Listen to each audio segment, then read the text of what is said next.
Olá pessoal, professor Rian aqui para mais uma aula de resolução de questões do bloco de toxicologia. Nós já iniciamos esse bloco com o vídeo passado. Se você não assistiu, convido você a voltar no canal, pausa esse canal, pausa esse vídeo, volta nesse outro vídeo que a gente já iniciou e já iniciamos com alguns conceitos, alguns fundamentos, revisamos alguns pontos muito importantes para a sua preparação para concurso público, em especial em concursos que cobram essa disciplina de toxicologia. Ainda na parte geral da toxicologia, nós vamos falar no vídeo de hoje sobre dois temas bem interessantes: toxicocinética e toxicodinâmica. E você vai perceber que os conceitos aqui apresentados, eles se assemelham bastante ao que você provavelmente já viu lá na farmacologia ou que você talvez tenha entrado mais em contato na disciplina de farmacologia. Por quê? Não muda basicamente nada. O organismo humano é o mesmo para receber fármacos e para, quem sabe, entrar em contato com algum agente tóxico. Então, o organismo é o mesmo. Os mecanismos de absorção, distribuição, metabolismo e excreção também são os mesmos, assim como os próprios mecanismos de ação desses agentes tóxicos permanecem também muito similares aos mecanismos de ação dos fármacos. Beleza? Então você vai perceber muitos fatores em comuns que a gente vai discutir na aula de hoje. Eu vou chamar a atenção para os principais pontos. Combinado? Então, sem mais delongas, senhores, pau no burro, vamos trabalhar. Veja só, a primeira questão que eu trouxe para vocês, ela tem um enunciado um pouco longo, mas que também ajuda você a construir o seu conhecimento em cima da toxicologia. A toxicologia, senhores, avalia lesões causadas por no organismo por toxicantes e investiga mecanismos envolvidos no processo. Então, a primeira coisa que a gente precisa lembrar é que a toxicologia, ela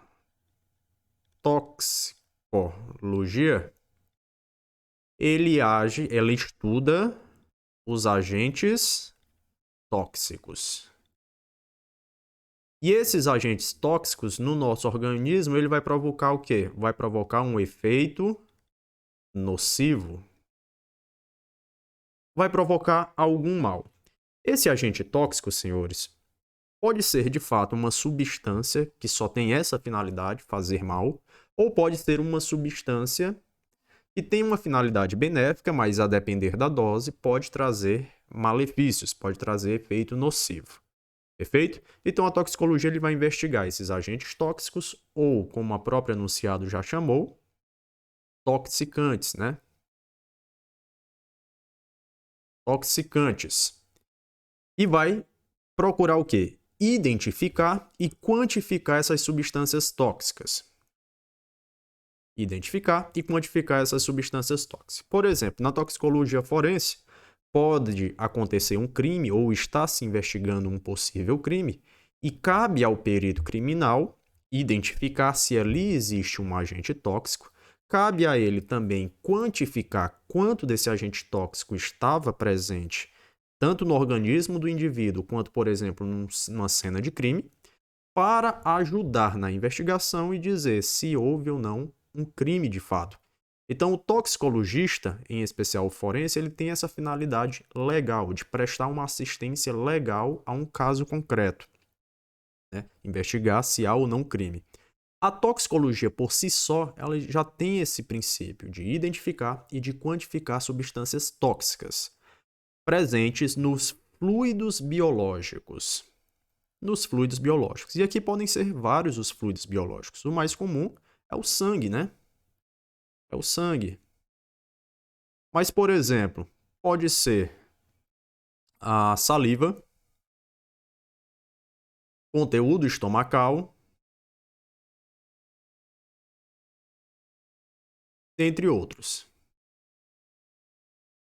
Perfeito? Então, nos fluidos biológicos, para saber se aquela substância tóxica ela está em um nível tolerável pelo organismo ou se ele está extrapolando e aí trazendo efeitos nocivos.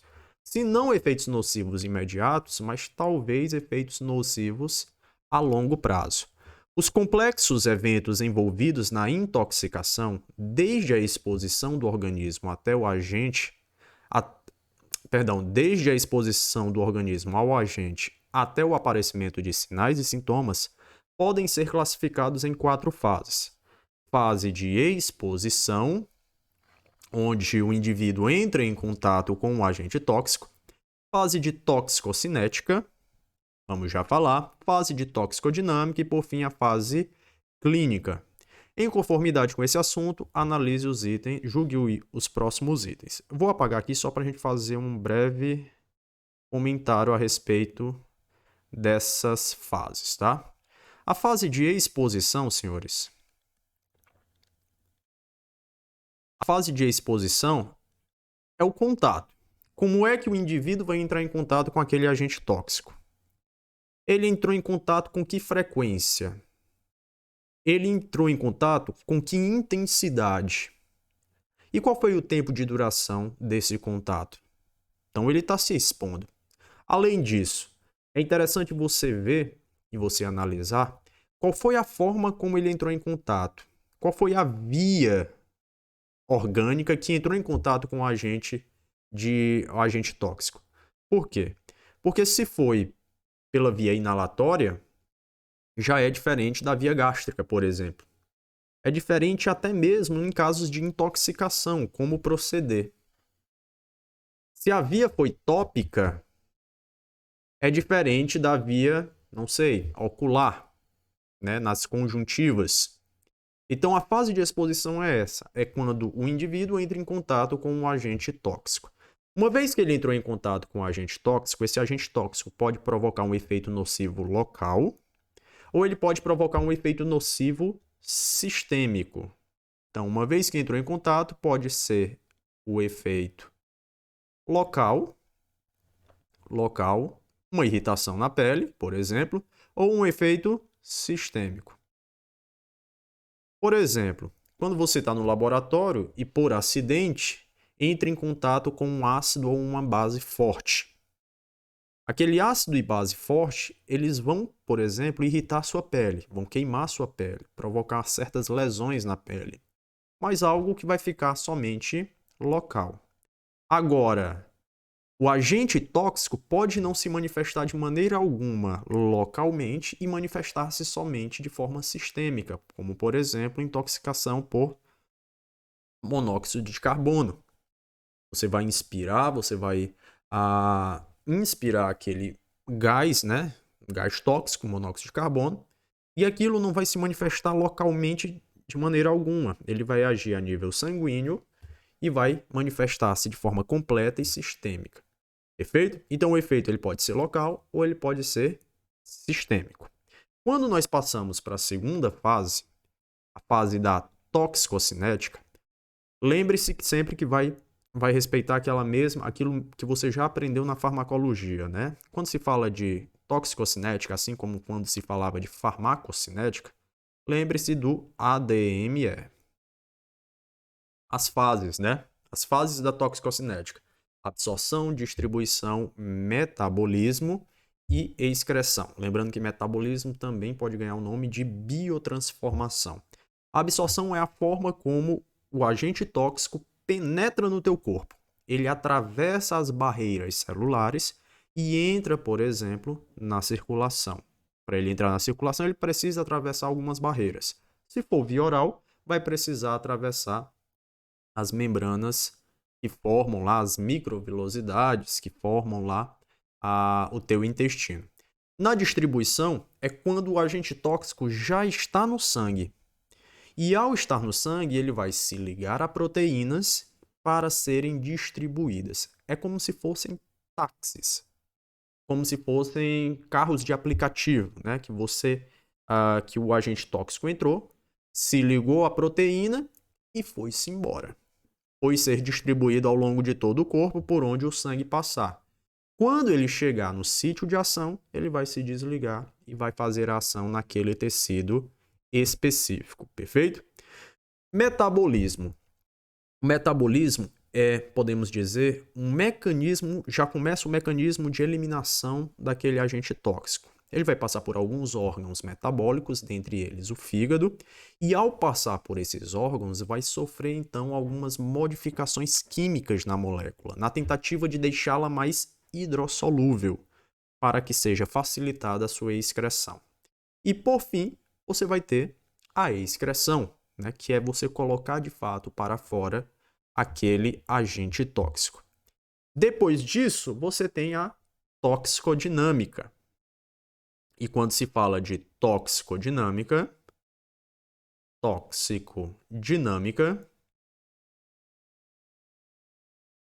você vai priorizar o estudo dos mecanismos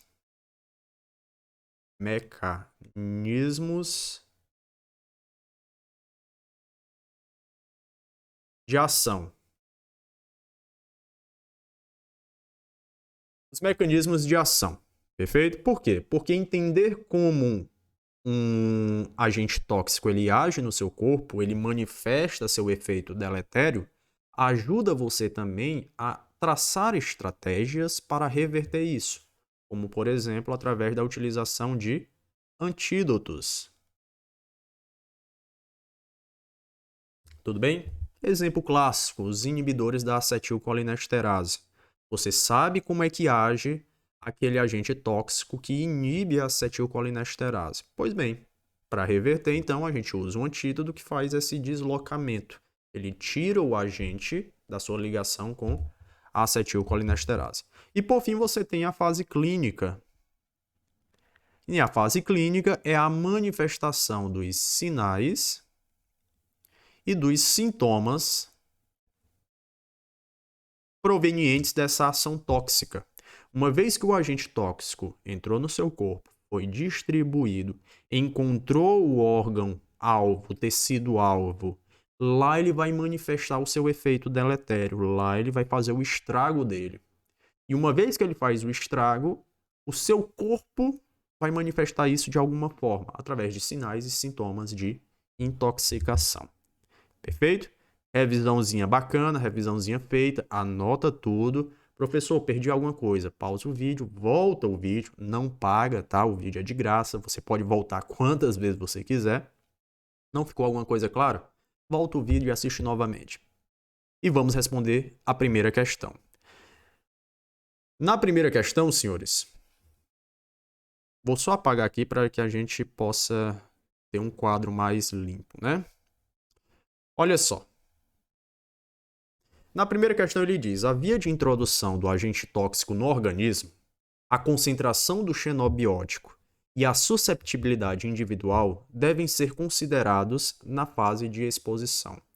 Essa alternativa ela está correta e, de fato, no momento da exposição, o que é que vai interferir no efeito deletério daquele agente tóxico no organismo? O que é que vai determinar se esse agente tóxico vai trazer mais prejuízos ou nem tanto?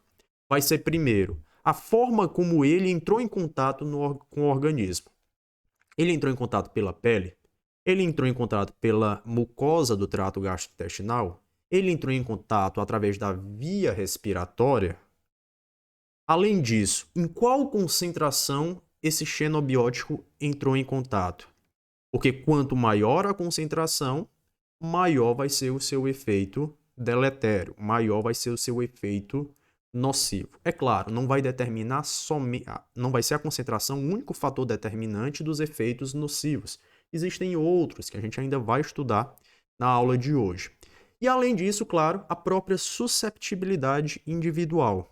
Será se a pessoa que entrou em contato com esse agente nocivo, ela já não tem alguma patologia que a deixa mais susceptível, que a deixa mais vulnerável à ação deletéria e à ação nociva daquele xenobiótico?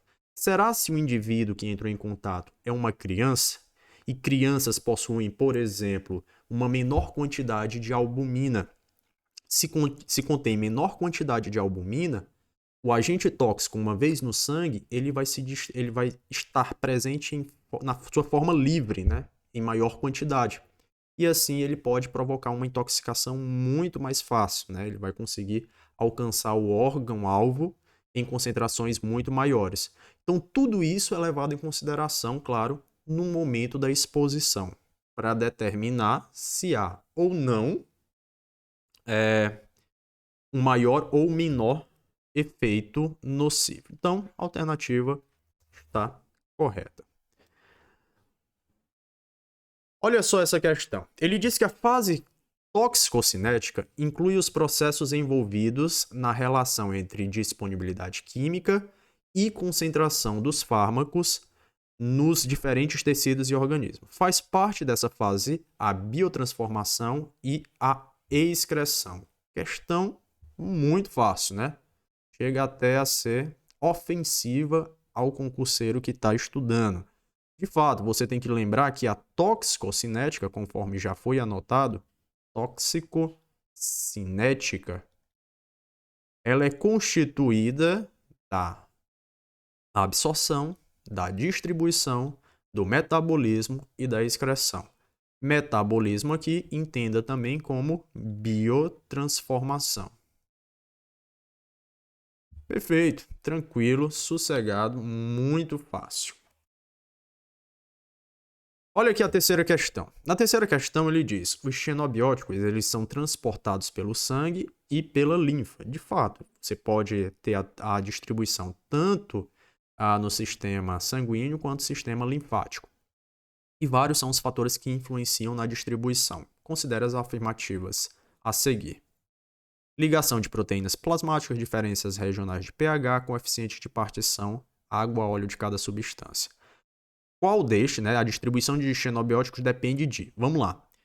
A distribuição do xenobiótico no sistema sanguíneo, vamos considerar só o sistema sanguíneo, tá? Depende de proteínas plasmáticas? Com certeza. Com certeza. Lembra lá da história de que o xenobiótico ele entrou no sangue e aí ele vai pegar um carro de aplicativo. Esse carro de aplicativo que vai levar ele para o seu órgão-alvo ou para o seu tecido-alvo se chama proteína plasmática. Se chama proteína plasmática. E para a toxicologia se destacam duas proteínas plasmáticas principais: a albumina e a alfa-1 glicoproteína ácida. E são essas duas as principais. Outras também participam, mas essas são as duas principais que carregam os agentes tóxicos, assim como carregam também outras substâncias, fármacos, por exemplo. E são elas que precisa estar atento, porque uma alteração nas quantidades, por exemplo, de albumina, nas quantidades de alfa-1 glicoproteína ácida, pode desencadear consequências no efeito tóxico, perfeito? Então, se você tem uma condição clínica, se o paciente ele possui uma condição clínica como uma síndrome nefrótica, onde ele apresenta uma maior eliminação da albumina pela urina, levando ele então a um quadro de hipoalbuminemia, essa quantidade reduzida ou menor de albumina vai interferir sim no efeito tóxico de alguma substância. Por quê? Porque ele vai participar da distribuição, ela é que participa da distribuição dos agentes xenobióticos. Então, se há essa diminuição, o xenobiótico ele vai ser distribuído de uma outra maneira, o que vai interferir também. Quando eu falo xenobiótico, não é só o agente tóxico não, tá? Podem ser também alguns fármacos. Perfeito? Então, ligação às proteínas plasmáticas, sim. Lembrando que o agente tóxico, ele pode sofrer interferências de fármacos. Por exemplo, se você está usando um fármaco e entra em contato com um agente tóxico, os dois podem talvez competir pelas mesmas proteínas. Se quem perder a competição for o agente tóxico, ele vai ficar de forma livre no sangue, o que isso pode significar um prejuízo maior para o paciente, porque a sua forma livre vai ter mais acesso ao tecido-alvo, né, ao órgão-alvo. Perfeito? Outro ponto interessante, as diferenças regionais de pH. Perfeito. A maioria, senhores, dos xenobióticos que trazem efeitos tóxicos, eles são ou ácidos, ou bases, fracas que possuem seu pKa, por exemplo, e vai medir, né, a taxa de ionização, a depender do pH onde essas moléculas se encontram. Lembra disso, né? Quando o pH é igual ao pKa, quer dizer que 50% daquelas moléculas estão ionizadas. Só que estar ionizada significa que você está polar. Significa que você está hidrossolúvel. Significa, então, que você vai ter mais dificuldades de atravessar as membranas. Então, sim, a presença de diferentes pHs interfere, de fato, na distribuição desse fármaco. Assim como vai interferir, por exemplo, também na absorção. Mas a distribuição também. Se você tem alguma condição clínica que altera minimamente, seja o pH sanguíneo, você já pode ter um problema nessa distribuição. E coeficiente de partição água-óleo ou óleo-água de cada substância. Por quê? Porque esse padrão, senhores, vai determinar a lipossolubilidade. Vai determinar a lipossolubilidade do agente tóxico. E lembre-se, para ele atravessar as membranas por difusão passiva, ele precisa estar lipossolúvel. Então isso também vai interferir. Sabendo disso, as três afirmativas estão verdadeiras. Vamos para a quarta questão. Na quarta questão ele diz: na intoxicação, os complexos eventos envolvidos podem ser desdobrados nas chamadas fases de intoxicação, que inclusive já vimos algumas delas.